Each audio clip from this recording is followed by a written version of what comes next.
Notre invité pour en parler, Stéphane Beaulac, il est professeur de droit international à l'Université de Montréal. Monsieur Beaulac, bonjour. Bonjour, monsieur. Vous me disiez pendant la vidéo que c'est important de préciser que la doctrine Gérin-Lajoie, c'est davantage un énoncé politique, un souhait qu'une véritable règle. Bien, un souhait, ça s'est matérialisé, mais il faudrait quand même bien comprendre le cadre constitutionnel canadien reconnaît ce qu'on appelle dans le jargon la plénitude des pouvoirs au fédéral pour la négociation et la conclusion des traités.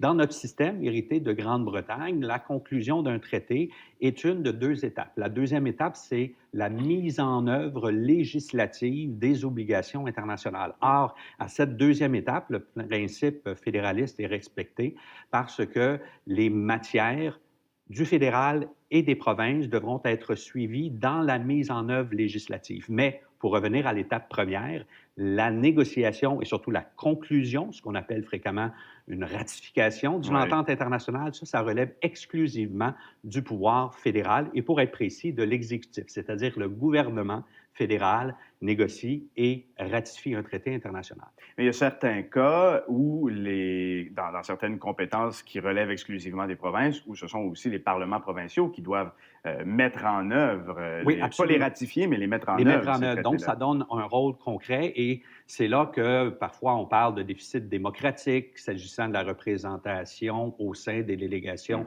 qui négocient et qui concluent ou de déficit quant au fédéralisme important dans une juridiction comme le Canada et au Québec, dans un État fédéré. Or, notre système en deux étapes qui, dans un premier temps, conclut et dans un deuxième temps doit mettre en œuvre, prend soin de ces deux aspects fort importants, je le répète, l'aspect démocratique et l'aspect fédéraliste. Et revenons-y sur cette doctrine Gérin-Lajoie dont on a souligné le 50e anniversaire il y a quelques années, un demi-siècle. Concrètement, depuis un demi-siècle, comment elle a évolué, cette doctrine-là? Comment a évolué la place du Québec sur la scène internationale? Je dirais depuis au moins 35-40 ans, ça fait consensus au sein des gouvernements, peu importe l'allégeance. Donc, les gouvernements successifs des libéraux... Autant les fédéralistes que les souverainistes. Des gouvernements à tendance plus autonomiste, fédéralistes, que ce soit les libéraux, les péquistes et maintenant la CAQ. Ça sera intéressant de voir, mais on a tous les indicateurs pour penser qu'on va continuer d'aller dans la tradition de prendre une place entière dans la représentation internationale de la province de Québec. On y reviendra tout à l'heure sur ce que fera le nouveau gouvernement, mais donc depuis 50 ans, quelle a été l'évolution? Est-ce que le Québec, vous diriez, assume encore plus aujourd'hui cette autonomie-là, cette poursuite à l'étranger de ses pouvoirs intérieurs? Oui, et effectivement, vous l'avez bien décrit. Puis, au point de vue juridique, j'ajouterai que depuis les années 2000, on a formalisé la chose en adoptant des textes législatifs qui reconnaissent les pouvoirs quant à la représentation de la province de Québec à l'international et qui donne par ailleurs un rôle parfois symbolique de confirmation de l'adoption d'un traité international et qui, par ailleurs, confirme, valide cette idée de donner un rôle aux parlementaires québécois, à l'Assemblée nationale du Québec, au moment de la conclusion d'un traité international. Ça, c'est pour la gestion interne des accords internationaux, mais c'est certain que le texte législatif du début des années 2000, adopté sous un gouvernement péquiste, mais qui a été réaffirmé par le gouvernement de Jean Charest, et on le disait dans la vidéo, par ailleurs, promu davantage par un récent document de l'ancien gouvernement Couillard. Et encore une fois, reste à voir comment ça continuera dans la même veine, mais on a tous les indicateurs pour le croire avec le nouveau gouvernement Legault. Et comment le gouvernement fédéral, lui, a vu, comment lui-même a évolué par rapport à cette volonté du Québec de s'affirmer sur la scène internationale? Trudeau père était pas très enchanté à l'idée. Maintenant, comment ça se passe? Mais écoutez, là, il y a lieu de retourner au tout début, peut-être, de l'affirmation de cet énoncé politique lié à l'ancien ministre de l'Éducation, Paul Gérin-Lajoie, fin des années 60, énonce cette idée que ce qui est de compétence, en vertu de l'article 92 de la loi constitutionnelle de 1867, pour les provinces, en particulier, en l'occurrence, le Québec, devrait également lui permettre de faire des représentations à l'international. Or, la réaction immédiate, vous me posez la question, du fédéral a été une résistance, parce qu'on craignait finalement que que ça allait dans le sens, et c'était dans l'air du temps, souvenez-vous, fin des années 60, début des années 70, des revendications constitutionnelles à l'intérieur de l'ordre canadien, juridique canadien. Toutefois, ça a évolué et un des points tournants, ça a été dans les années 2000, lorsque le gouvernement de Stephen Harper a formalisé, quoique pas en termes législatifs, mais a adopté une politique permettant au Québec de faire des représentations, notamment à l'intérieur d'organismes internationaux, et je pense en particulier à l'UNESCO. On a formalisé la place d'un représentant du Québec dans la délégation canadienne à l'UNESCO. Il y a également à l'intérieur de la francophonie. Récemment, il y avait un sommet en Arménie et on a vu concrètement que le Québec fait ses propres représentations à l'intérieur de cette organisation internationale qui est la francophonie. Donc, je vous dis que c'est que le gouvernement fédéral a maintenant une plus grande ouverture qu'au départ par rapport à... Absolument, on ne se trompe pas en le résumant ici. Du Québec sur la scène internationale. Est-ce que ça a eu une incidence sur ce que les autres provinces font? Est-ce que les autres provinces canadiennes ont développé, elles aussi, une certaine volonté d'autonomie sur la scène internationale en voyant ce que le Québec faisait? Oui, mais il y a toujours eu, mais à des degrés variables, suivant les allégeances politiques des gouvernements au pouvoir dans les provinces, suivant les enjeux, par ailleurs.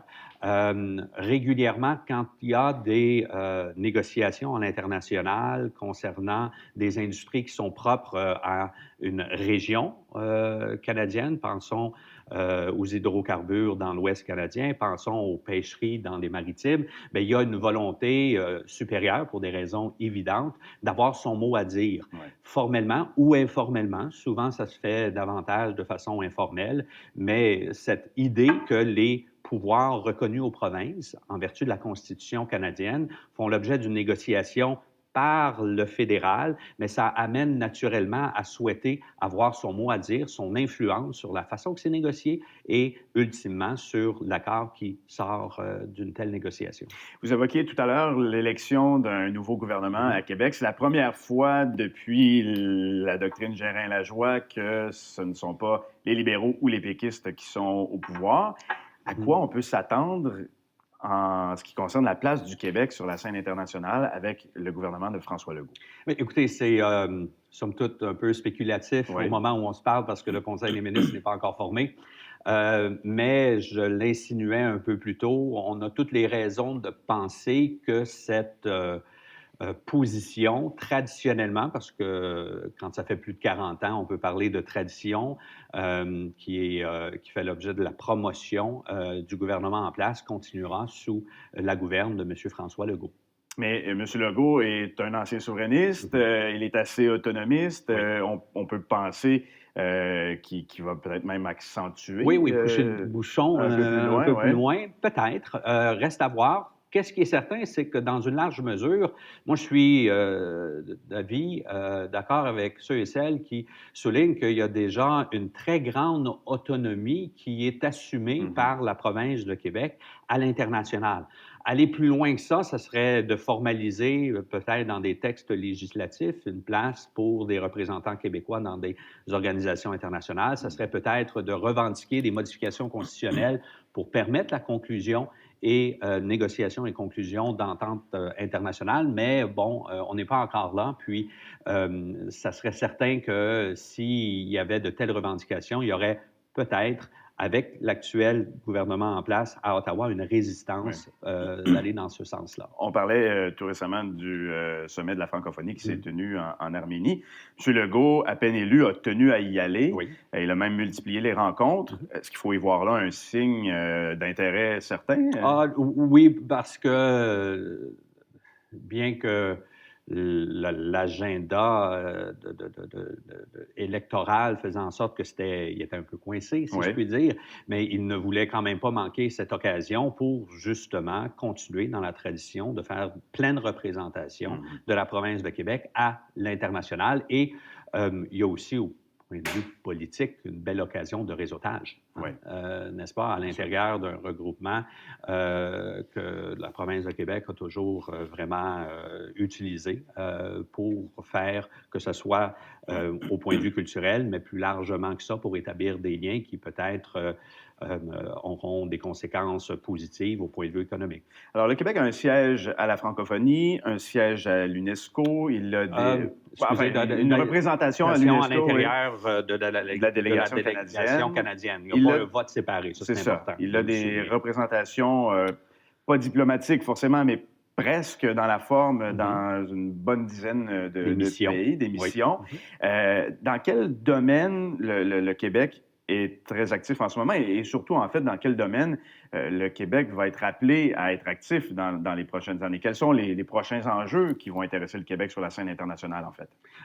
Écoutez, c'est certain qu'il y a les enjeux, les questions qui sont proches du culturel, de la langue, et qui parfois indirectement concernent l'aspect économique, qui sont, encore une fois, traditionnellement très défendus, bec et ongle, par les représentants de la province de Québec, que ce soit dans le cadre d'une négociation, d'une conclusion, d'une organisation internationale ou par le biais des représentants à l'intérieur des missions québécoises. Maintenant, pour le futur, c'est certain que l'aspect économique, avec le gouvernement actuel qui en a fait beaucoup son fer de lance. Oui. On l'a vu confirmer en campagne électorale. Je ne serais pas surpris, bien qu'encore une fois, c'est un peu spéculatif, là, mais que le mot d'ordre sera donné pour mettre l'accent sur des représentations à saveur économique par le biais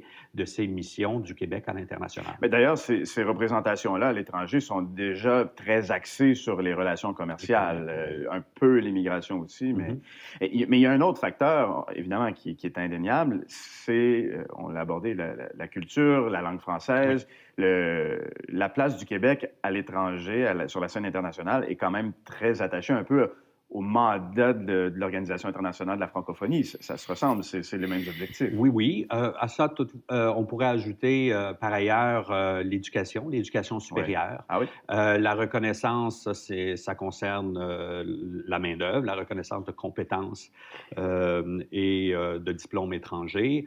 Tout ça a fait son petit bonhomme de chemin depuis des années, à l'aide notamment de représentation du Québec à l'étranger. Et oui, dans une large mesure, vous avez bien raison de le dire. Puis ça concerne aussi ses compétences constitutionnelles. On tourne autour de ces mêmes questions qui sont reconnues formellement à l'article 92 de la loi constitutionnelle de 1867. Stéphane Beaulac, professeur de droit international à l'Université de Montréal, merci d'avoir été avec nous sur ce plateau. Ça fait grand plaisir. Au revoir. Au revoir.